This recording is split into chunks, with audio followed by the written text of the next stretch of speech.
Welcome to Donmar TV News Channel, mga nagbabagang balita sa buwan ng Setyembre. Meron namang balita ito in-interview din tayo rito, pinipili tayo magkomentaryo dito Sabi sa akin ni Carmina what can you say on the palace regarding the resignation of Gabby Lopez as ABS-CBN Chairman Emeritus at Direktor? Para ko na sabihin, ano naman kaugnayan namin sa pag-resign niya kaya na lang. Sinabi ko na lang po, alam nyo, yung pag-resign niya, personal na reason niya yun. Let us wish him well. Mahirap din naman. Matagal na naman si Gabby Lopez niya sa ABS-CBN na naging chairman. Napalago niya naman yan. Panahon na siya magpahinga.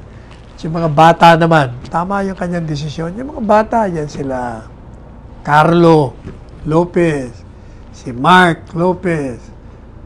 Yun ang mga kailangang magpatuloy sa kanyang sinimulan. Katunayan daw ang ABS-CBN, inaasahan nila na mag-i-emerge sila ng matagumpay kahit na merong krisis, kahit na raw nag-retrench sila o nagtanggal ng 5,000 empleyado dahil sa denial ng broadcast franchise. At ang papalit daw po kay Lopez, kay Gabby Lopez na direktor ng ABS-CBN, ay si Mario Bautista, yung abogado. Ito po yung abogado ng ABS-CBN. Napag-uusapan po yung tawag dito, itong mga empleyado. Alam niyo ba, marami nang lumipat sa Channel 5. Balita natin, si Ted Filon nandun na. Ito namang sila Anthony, Taberna, saka si Sinpesa. Nandun naman sa DCRH. Ang balita natin, Corina Sanchez, may offer sa kanya dyan sa Channel 5 na mag-head ng news department. So, meron naman silang pinaglipatan. Saka syempre, yung pong mga technicians, ma-absorb. Diyos sa PTV5 lang, dito po sa PTV5 natin, marami rin nangangailangan. Pagdating naman po dun sa human rights, medyo binanata niya na yung mga gumagamit naman dun sa human rights bilang weapon. Kasi maraming nagkikriticize, di ba? Lalo na dito sa ating bansa. Yung iba, okay naman yung intensyon, pero karamihan, masama ang intensyon. Sinisiraan lang ang gobyerno. Lalong-lalo pa, sinisiraan nila yung mga popular sa sambayanan na nahalal with overwhelming majority at consistent ang trust and popularity rating. Pero meron akong gustong puntahan yung tungkol sa South China Sea. Yung una, yung sa terorismo muna, sabi niya, yung terorismo, malaking problema, kaya kailangan talaga magtulungan tayo rito. Sabi ni Presidente. Talaga naman yun ang problema ng malaki ng mundo, yung terorismo. Talagang dapat mag-cooperate tayo. We have to share intelligence para meron tayong plano, gigabayin din natin sila. Napunta po natin yung South China Sea. Kasi dito pinuri ng gusto si Presidente. Kung matatandaan ninyo, kinikriticize siya dito at sabi niya, yan, finally, bumaliktad ka. Maloko talaga ito. Bumaliktad. Kasi sabi ni Presidente, the Philippines affirms the commitment in the South China Sea in accordance with UNCLOS and the 2016 Arbitral Award.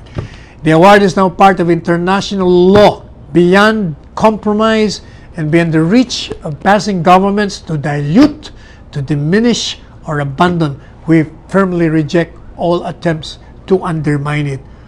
Naku! Ito na yung mga komentaryo. Si Del Rosario, sino pa? Sino pa ba? Si Tony Carpio, Basta yung mga tuwan-tuwa yung mga nagkikriticize sa kanya. Pero teka muna. Ang problema ko sa inyo naman kasi, unang-una yung criticism niyo walang basis. Parang pinalalabas nyo na bumaliktad si Presidente na suddenly biglang tumapang.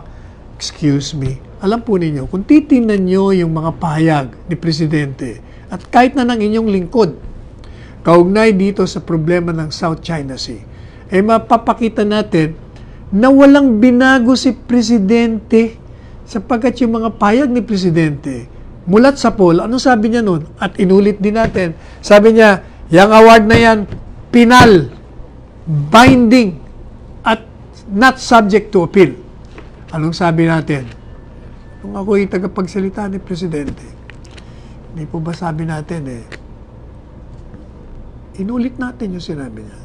That's final, that's binding, and that's subject to appeal. May dinagdag pa tayo Sabi pa natin, yung award na yan, in-invoke ni Presidente yan nung kami po'y pumunta sa Beijing. At ito namang mga kritiko, sinasabing mahina. Pinupuri nila si Presidente, nagsalita sa UN. Ang tanong ko naman sa inyo, ano bang kaibahan? Si Presidente, paulit-ulit niya nang sinasabi yun na talagang wala nang makakasira dyan sa award na yan. At never niyang inabandon yan. At never niyang i-abandon at i-invoke niyan sa tamang panahon doon sa China. Kumbaga, yung mga sinabi niya noon, lumalabas naman sa media yun. Nakakarating din yun sa mga miyembro ng United Nations.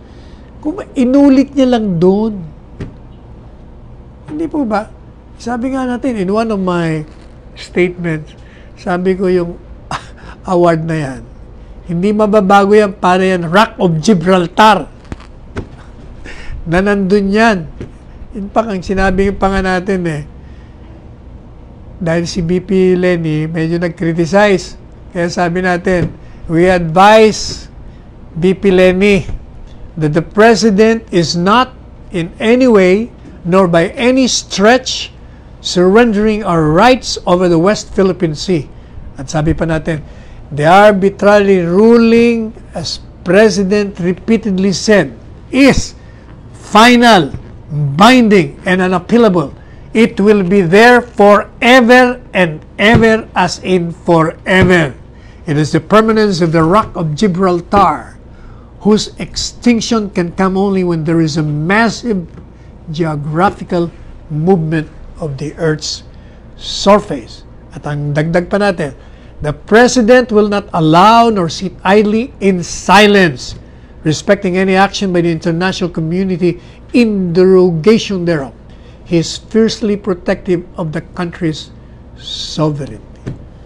Kaya ito po si Presidente, hindi totoo na biglang tumapang, dati na siyang ganon. Kaya lang naging practical ho yung mama. Sabi niya, kaya nang sinabi rin natin, no force on earth can implement the arbitral award.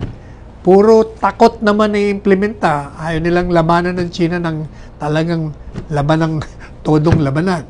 So, sabi ni Presidente, hindi ko muna pagpipilitan yan. Marami pang mga aspeto ng buhay na pwede tayong nakipag-ugnayan sa China. Gamitin na lang natin diplomatic relations. Kaya lang sinasabi na, hindi, kailangan banatan natin. Pasukin natin. O, yun ang ginawa ng Malaysia, Indonesia, Vietnam. O, ano nangyari? O, hindi ba? Hanggang ngayon naman, hindi pa rin nila nakukuha. Kikipagbabag sila doon. Kakagulo sila. Wala rin. O, kaya mas maganda talaga yung kay Presidente. Habang natutuwa tayong pinupuri nyo siya, pero mali ang papuri nyo in the sense na pinupuri nyo for the wrong reason. Kasi, parang pinalalabas nyo na eto siya, biglang boom, nagbago. Mali naman yun. Hindi totoo yun. Kaya si Presidente, consistent po yan. Ever since. Kung ano yung sinabi niya noon, paninindigan niya hanggang matapos ang kanyang termino.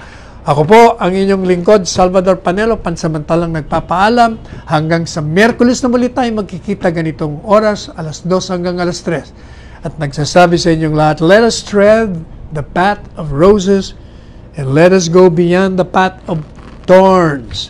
And paalala uli, tayo po'y mag-face mask at mag-face shield.